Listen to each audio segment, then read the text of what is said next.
Hello, and welcome to this episode of the Make Over Your Mom Life podcast.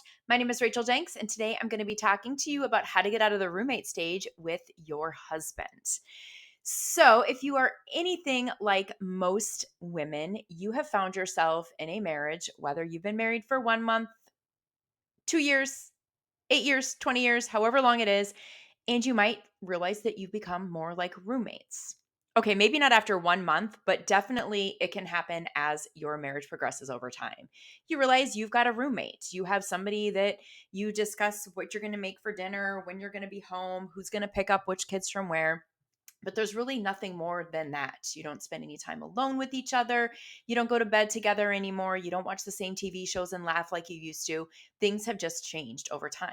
And this is really, really, really, really easy to allow happen because it happens without you even realizing it. All of a sudden, one day you wake up and you think, I don't even really know this person anymore. We don't have fun anymore. We don't do things together anymore. And I am here to tell you that it is possible to change that. It is possible to renew that love and feeling in your marriage. So, how can that be done? So, the first thing, as I always say, is it starts with you. It starts with you taking the responsibility for the part that you played in creating that situation. And I'm not saying to, sit there and go, oh, I suck. I'm a terrible wife. I don't pay enough attention. None of that garbage. We're not being victims here. We're not making ourselves feel bad. But what we're doing is we're saying, all right, I got us into this. I can get us out. Because the more responsibility that you take, the easier it is going to be for you to make the changes to change the relationship. Now, you may be thinking, well, my husband doesn't care or he's fine with it. He doesn't mind that we go to bed at night and scroll through our phones until we fall asleep. And maybe he doesn't yet. But as you start to realize your responsibility in things and start to make these little tiny changes, then he is going to start recognizing those changes and realize that he wants more as well. Now, of course, there's always a situation where the husband's like, yeah, I don't want anything to do with this changing, and I'm fine with the way things are. And maybe you can't change him because, of course, we can't make anybody do anything. But you will find that no matter what happens, you are going to realize that you are a better person in the process. So, starting with you is the first and foremost step to take in order to make that happen. Now, the second step is to take a look at the fact that over time, you have created patterns in your relationship. It is really easy to fall into the slippery slope of roommateness when you don't realize it's happening. What happens is that you start your marriage waking up every morning, cuddling in each other's arms, saying I love you, having this wonderful moment as you get up in the morning and you drink coffee together and you do all these things. Well, let's just say that, one morning you wake up late and you don't have time for cuddling. And so you don't. And he goes out the door, you go out the door without having that cuddly conversation because you're running late. And maybe that happens again a week later and a month later. And what happens is you realize that you can get through your morning without the cuddling and the coffee time together. Not that you want to, but that it happens. And pretty soon it becomes the norm. And it wasn't a decision that either one of you decided that you didn't want anymore. It just becomes the norm because, well, we wake up late and we got through our day without having this cuddly time. So we start doing it every single day.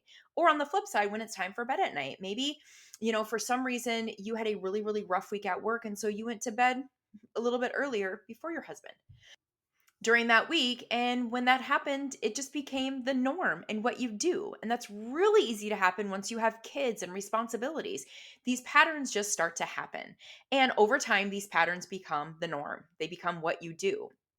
And so, if you want to break up these patterns, you've got to recognize that they've happened. So, like for me and my husband, our mornings used to be something that we kind of spent together until he started going to the gym in the mornings and we started having kids. And our pattern became he got up early and went to the gym. I got up and worked out at home because I hate the gym in the morning and I actually hate the gym. And then I would get the kids ready for school and off they'd go to school and we'd go about our days. And that whole morning situation just disappeared because we found other things. Now, I'm not saying that you need to go back and start, your morning ritual all over again. You may need to find other ways to connect outside of your mornings. Maybe you do that connection after work or on weekends or during the lunch hour or with a cute little text that you send during the day. But all of that stuff needs to start with you. You are going to be the catalyst in this. You are the one that is going to start the nice, sweet, I love you text or the I'm going to make you dinner or ask him to go out to a dinner and a movie on a Saturday night. Now, he may not be really open to this at first. he's used to his patterns in the way that he's doing things. And he didn't have this great idea of wanting to start to end this roommate situation. And so you keep asking, and maybe you have a conversation with him about, look, I feel like roommates, could we maybe like go out to eat and just talk about nothing but us and not about our kids and not about our jobs for the night, so that we can get rid of feeling like we're living in roommates. I was sitting in church a few weeks ago and I was looking around at the congregation, and you see, I'm sitting in the pew with the five kids that are left at home, and I started thinking about the fact that one of my daughters has is in college and she's not there ever, and that sometimes one of the other kids isn't there. And I started looking around at the older couples that were there without children and without family, and I thought, oh my gosh, we're going to get to that stage in our life and we're only going to have each other and we're not going to recognize each other.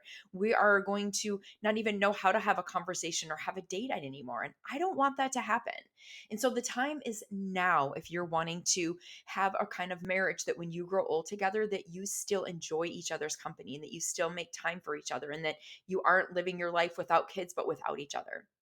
So it's time to create those new patterns now. So what can you do? I've mentioned some of the tactics, but the really big thing is going to be to focus on you and your part in the creating the roommate situation. You can make the changes so that you can break those patterns and start creating new ones. And so decide that you are going to ask him out on that date, that you are going to send him that random I love you text. I know when I do those little texts and my husband texts back and he's like, what's up? Because he doesn't realize or he doesn't expect it to happen, that it kind of like puts a little bit of like a pattern interrupt. And then it starts a conversation. And so it's really easy just to keep letting things happen the way they are, because maybe you're thinking like, well, at least we're not fighting and we're not one of those couples that, hates each other, right? But we're just roommates. But you want more than roommates. So ask him out on that date, send him that I love you text, and decide that you are going to be the one that is going to break that pattern. Awesome, awesome. So, if you want some more help with this, you can head on over to the link in the show notes here and grab your Makeover Your Marriage plan. What you will do is you will answer a bunch of questions, not a bunch, a few questions, and then I will get back to you with a personalized message on how you can start making over your marriage. And then, if you are interested in hopping on a call where we can chat about where we can work together further to help you really change the trajectory of your marriage, I'm your person, and you can click on the link in that. If you click the link in the show notes, you're going to find a page where you can click on two different links. One is for the plan and one is to book a call. Grab your call and let's chat about how I can help you make over your marriage so you don't end up sitting in church one day with your spouse going, who is this guy? I don't even know him anymore. Right? So that is the goal here. And thank you so much for listening, and keep listening for more amazing podcasts on how to make over your mom life. Have a good day. Bye-bye.